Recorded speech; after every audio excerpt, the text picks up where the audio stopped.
A ver, pensemos por un momento en cómo entra realmente la información en nuestro cerebro. O sea, si intentamos visualizar la última vez que aprendimos una habilidad verdaderamente útil. O el instante exacto en el que comprendimos la magnitud de una noticia de última hora, claro. Eso es. Si lo pensamos bien, esa imagen mental rara vez es pasiva. Es decir, difícilmente estábamos ahí sentados en absoluto silencio. Totalmente. Ni escuchando una lección ininterrumpida, ni leyendo un texto impreso sin reaccionar para nada. Exacto. Lo más probable es que ese proceso haya involucrado debate, ensayo y error, o quizá cruzar datos con otras personas. O bueno, la interacción constante con una pantalla impulsada por algoritmos que al final adaptan el contenido en tiempo real. Claro. Y esa transformación radical es justo el núcleo de nuestro análisis a fondo. Bienvenidas y bienvenidos. Hola, pues sí. Hoy el objetivo es desentrañar una revolución muy silenciosa. Sí, una que está transformando cómo pasamos del oyente pasivo al creador activo. Y cómo esto altera dos estructuras que son pilares en nuestra sociedad, la educación y el periodismo. Para mapear todo este territorio tenemos una base documental muy extensa. Por un lado, manejamos estudios académicos recientes sobre el aprendizaje basado en proyectos. Ajá. Y también investigaciones sobre las comunidades profesionales de aprendizaje, además de tratados sobre el aprendizaje dialógico. Y en la otra cara de la moneda contamos con artículos sobre la explosión del periodismo móvil y encuestas muy detalladas a profesionales de la información. Sí, encuestas sobre cómo la inteligencia artificial se está infiltrando en las redacciones. Es que ambas esferas, la educativa y la periodística, se enfrentan al mismo problema. No lo tiene la antena de televisión. Y comprender cómo funciona este cambio es fundamental para entender cómo construimos nuestra realidad hoy. Así que vamos a empezar por los cimientos. Por las aulas. Eso es, el entorno donde se nos entrena para procesar la realidad. Los documentos hablan de un cambio metodológico enorme. El aprendizaje basado en proyectos, o ABP. Que suena muy alejado de lo clásico, de memorizar listas de datos históricos para luego escupirlos en un examen. Claro, plantea agrupar perfiles diversos para resolver problemas concretos. Pero, a ver, más allá de la teoría bonita, ¿qué evidencia empírica hay en las fuentes sobre si esto altera de verdad la cognición de los estudiantes? Pues los datos son muy reveladores. Fíjate en un estudio enfocado en el programa PACE, que analizó a 164 estudiantes de 13 centros educativos distintos. Madre mía, una muestra bastante amplia. Sí, y los investigadores no buscaban medir cuántos datos lograban retener. Querían ver cómo el ABP incidía en el pensamiento crítico y la resolución de problemas. Ya. ¿Y qué encontraron? El hallazgo más contraintuitivo es a quién beneficia más este sistema. Las mediciones indican que el impacto es masivo y eleva drásticamente el rendimiento de los estudiantes que, en el sistema tradicional, estaban por debajo de la media. Anda. Pero en los estudiantes que ya sacaban sobresaliente en el modelo clásico, pues las mejoras son marginales, apenas se notan. ¡Qué fuerte! A ver, ese contraste exige darle una vuelta. O sea, si un método es bueno, la lógica te dice que debería impulsar a todos por igual, ¿no? Claro, esa es la intuición inicial. Entonces, ¿por qué funciona como un catalizador tan potente para quien solía suspender, pero no mueve la aguja para el estudiante de sobresaliente? Porque el sistema tradicional de clases magistrales premia un perfil cognitivo muy específico. Básicamente la retención auditiva y la memoria a corto plazo. O sea que el estudiante brillante de toda la vida ya tiene dominado ese juego de absorber y repetir. Exactamente. Y el alumno que fracasa ahí no es que carezca de inteligencia, es que su cognición puede requerir aplicación práctica, o manipulación espacial o interacción social para fijar los conceptos. Ya. ¿Y el ABP cambia esas reglas del juego por completo? Eso es. Exige que el conocimiento nuevo se integre con el previo para crear un producto final tangible. Y entonces el alumno que antes estaba marginado encuentra su ecosistema, por así decirlo. Justo. Habilidades como la negociación, la investigación transversal o la creatividad visual se vuelven indispensables para que el grupo tenga éxito. Oye, una buena forma de visualizar esto es comparar el aprendizaje basado en proyectos con una escape room académica. Me gusta la analogía. Es que, piénsalo, si encierran a un grupo en una habitación llena de enigmas interconectados, de poco sirve tener a una persona que sea una enciclopedia andante si luego no sabe comunicarse. Totalmente. Para salir de ahí necesitas que alguien organice el tiempo, que otro identifique patrones visuales en las paredes. Eso es, y que otro cruce esos datos con los candados. El conocimiento abstracto se vuelve una herramienta de supervivencia colectiva. Así es como se asienta verdaderamente la información. Pero claro, aquí surge una duda metodológica gorda.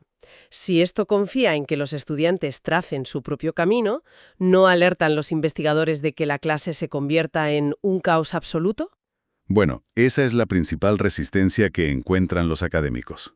Pero los textos aclaran que el éxito del ABP depende de un andamiaje invisible pero extremadamente rígido. ¿A qué se refieren con andamiaje rígido? La literatura lo llama diseño instruccional definido. O sea, quitar la clase magistral no equivale a la anarquía. Ya. Requiere que el docente defina roles muy estrictos, marque hitos de evaluación continua y cree rúbricas de interacción. El profesor pasa de ser el protagonista a ser el arquitecto. Es decir, diseña la experiencia. Y coreografía la diversidad de los equipos para forzar fricciones cognitivas. Obliga a los alumnos a argumentar sus posturas, imitando lo volátiles que son los entornos profesionales hoy en día. Vale, pero si la arquitectura del aprendizaje exige que los alumnos rompan sus burbujas individuales, la consecuencia natural es que esto se aplique también a quienes enseñan. Ah, claro, el profesorado no puede quedarse atrás. Es que el aislamiento del profe que cierra la puerta de su aula y no interactúa con el resto del centro, pues parece insostenible ahora mismo. Y la investigación aborda esta transición con las comunidades profesionales de aprendizaje. La idea es que el claustro debe operar con la misma lógica colaborativa. Analizando datos de forma conjunta, entiendo. Eso es. Pero el salto verdaderamente disruptivo llega con un concepto de los documentos llamado aprendizaje dialógico y los grupos interactivos. Sí, que llevan esta colaboración mucho más allá de los muros del colegio, lo cual me parece fascinante. Sí, Porque el giro dialógico rompe la frontera entre la escuela y la calle. completamente. Plantea que, en nuestra sociedad hiperconectada, aprender requiere un diálogo igualitario. Y la aplicación práctica que proponen es, literal, meter a la comunidad dentro de la clase, dividir a los alumnos y asignarles un voluntario externo. Alguien que modere la actividad puede ser un estudiante universitario o una ingeniera jubilada. O el panadero del barrio. Pero a ver, ¿cuál es el soporte teórico para afirmar que alguien sin formación pedagógica puede acelerar el aprendizaje de, no sé, matemáticas en adolescentes? Pues se ancla en la zona de desarrollo próximo del psicólogo Lev Vygotsky. Recuérdanos qué es eso. Define la distancia entre lo que una persona puede resolver por sí sola y lo que puede lograr guiada por alguien más capaz. Vale. Y la escuela clásica asumía que esa guía solo podía ser el experto académico, el profesor. Acción social rica. Claro. O sea que cuando el panadero entra en la clase de mates, no les va a enseñar fórmulas abstractas. No, pero ancla el concepto de las fracciones al mundo real. Les habla de las proporciones de levadura y harina. Aporta un bagaje vital enorme. Lo que permite a los chavales construir significados tangibles. Y multiplica los puntos de acceso para entender un problema. Eso es. Pero pongamos el elefante en la habitación. Esto genera una fricción evidente. Siempre escuchamos quejas sobre la pérdida de autoridad del profesorado en las aulas. Sí, es un debate constante. Entonces, abrir las puertas a los vecinos para que intervengan, desde un enfoque tradicional, puede verse como una rendición. ¿Cómo resuelven las fuentes esta amenaza a la figura del docente? Entonces, recurren a la pedagogía de la autonomía de Paulo Freire. Este educador postula que la autoridad, en la era del conocimiento, no opera bajo las reglas de la era industrial. O sea, ya no es te callas porque lo digo yo. Claro, en el modelo clásico, la autoridad era posicional e impuesta. El profesor tenía el monopolio de la verdad. ¿Y en el modelo dialógico?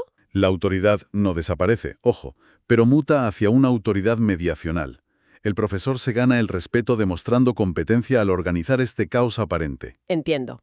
Sabe qué conceptos necesitan refuerzo y elige a los voluntarios adecuados. Y modera el debate para asegurar que toda esa interacción social tenga rigor académico. Es como la diferencia entre gobernar por decreto y gobernar orquestando todo el talento que tienes disponible. Me parece una definición perfecta. Y fíjate, este mecanismo de incorporar voces múltiples nos da el puente perfecto hacia la segunda mitad de nuestro análisis. Hacia el periodismo. Exacto, porque este giro dialógico que mete al ciudadano en la asimilación del conocimiento refleja exactamente el terremoto de la industria de la información. La irrupción de la comunidad en la redacción gracias al periodismo móvil, o mollo, por sus siglas en inglés. Eso es.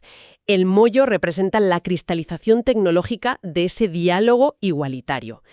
Hay que pensar que durante décadas los medios trabajaban con una premisa unidireccional para una audiencia pasiva que esperaba el boletín a una hora fija. Y los teléfonos inteligentes han obligado a las redacciones a cambiar el chip.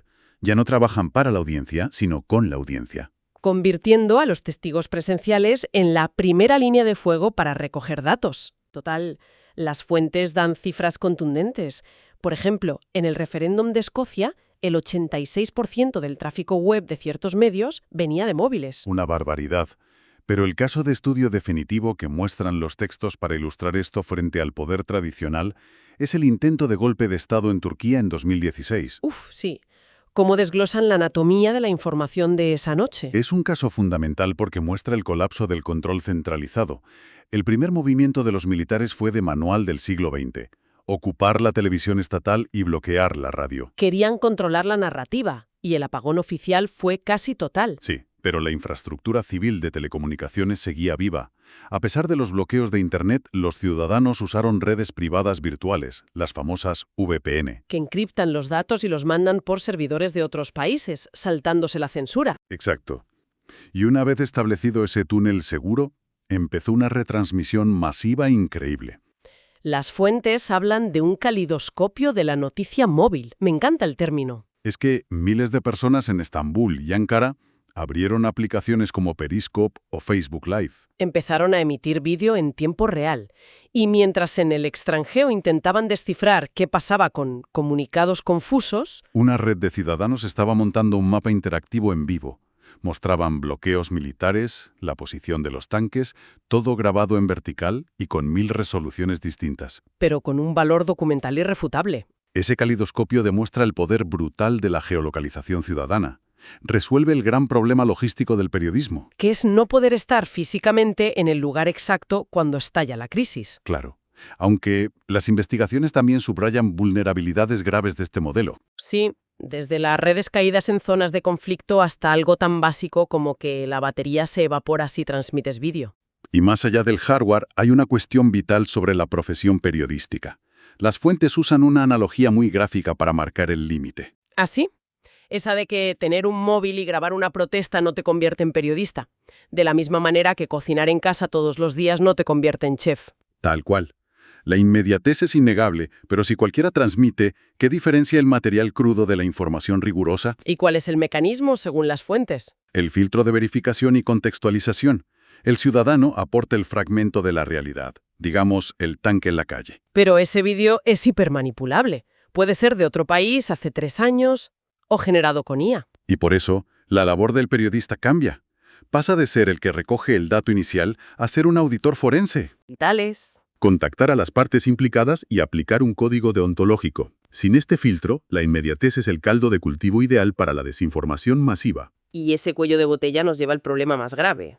Si hay millones subiendo fragmentos, el volumen de datos supera nuestra capacidad de verificación. Es inabarcable para un ser humano. Y ante esta avalancha, las redacciones recurren a la automatización algorítmica. Entramos en el último pilar del análisis, la inteligencia artificial como editora jefe. Un tema delicado. Para entenderlo, los textos incluyen una encuesta a 126 periodistas en España y América Latina. Querían mapear qué tareas se delegan a las máquinas y qué impacto ético genera eso, ¿no? Sí, y al ver los resultados, bajando de la ciencia ficción a la realidad diaria. Sí.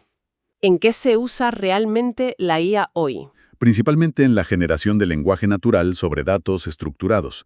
El algoritmo asume lo mecánico. Por ejemplo, En periodismo financiero, el sistema recibe el cierre de la bolsa, saca los porcentajes y redacta de forma autónoma cientos de notas estándar en segundos. o las crónicas de ligas deportivas menores, que coge las estadísticas y monta un texto. Exacto. Esto, en teoría, libera horas de trabajo humano para hacer periodismo de investigación profunda. A ver, delegar la redacción mecánica de la bolsa a un software parece maravilloso para la eficiencia. Pero esos 126 periodistas reflejaban mucha ansiedad profesional en la encuesta. Y no es solo por miedo a perder su trabajo. Las preocupaciones apuntan a dilemas mucho más opacos. ¿Cómo cuáles? Alarmas éticas sobre la opacidad del algoritmo. El problema es cuando la guía no solo redacta resultados de fútbol, sino que decide la portada de un medio digital. O sea, cuando decide qué artículos ve cada usuario y en qué orden. Ahí el criterio editorial queda secuestrado por una ecuación. Y esos algoritmos suelen buscar retención. maximizar los clics. en lugar de buscar la relevancia cívica. Y aquí, fíjate, es donde nuestras dos mitades del análisis chocan de una forma tremenda. A ver, cuéntame. Al principio hablábamos de que el aprendizaje dialógico necesita juntar a perfiles radicales y diversos, al académico y al panadero, para crear pensamiento crítico. Sí, diversidad pura. Pero si los algoritmos nos muestran noticias optimizadas para reforzar nuestras creencias previas y generar indignación fácil, la tecnología está construyendo trincheras cognitivas. Es un choque brutal, sí. La eficiencia del algoritmo va totalmente en contra del principio de diversidad del aprendizaje social. Nos encierran en cámaras de eco impenetrables. La literatura académica lo marca como la mayor amenaza actual a la pluralidad.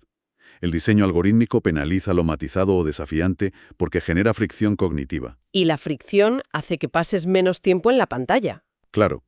Por eso, para contrarrestar esto, exigen una alfabetización algorítmica obligatoria. ¿Eso significa que los redactores tienen que aprender a programar redes neuronales? ¿Qué va? No hace falta. Lo que deben hacer es auditar funcionalmente cómo su propia IA prioriza las cosas. Y aquí nace un perfil nuevo, el periodista educomunicador. ¿Y qué hace exactamente este educomunicador en medio de todo este caos algorítmico? Ejercer la transparencia radical como un servicio público. No solo publica la noticia, sino que dedica esfuerzo a explicarle a la audiencia cómo se ha fabricado. ¿Rompe la caja negra? Eso es. Explica los posibles sesgos de los datos y empuja a los usuarios a cruzar las fronteras de sus preferencias, recomendando posturas divergentes. Pues si trazamos una línea uniendo todos los puntos de hoy, el panorama es contundente. Desde luego. Desde las aulas, donde se necesitan proyectos complejos, y a la comunidad local para entender la realidad, hasta las calles en crisis, donde los ciudadanos retransmiten por túneles encriptados. El ecosistema actual te exige una participación incesante. Acumular datos pasivamente, en un mundo donde las máquinas los procesan a velocidades inhumanas, ya no es viable. El valor real de nuestra mente está en la capacidad de colaborar con lo distinto, auditar críticamente lo que recibimos. Y resistirnos a la seducción de unos algoritmos diseñados básicamente para darnos siempre la razón. La supervivencia depende de buscar esa fricción intelectual de forma consciente.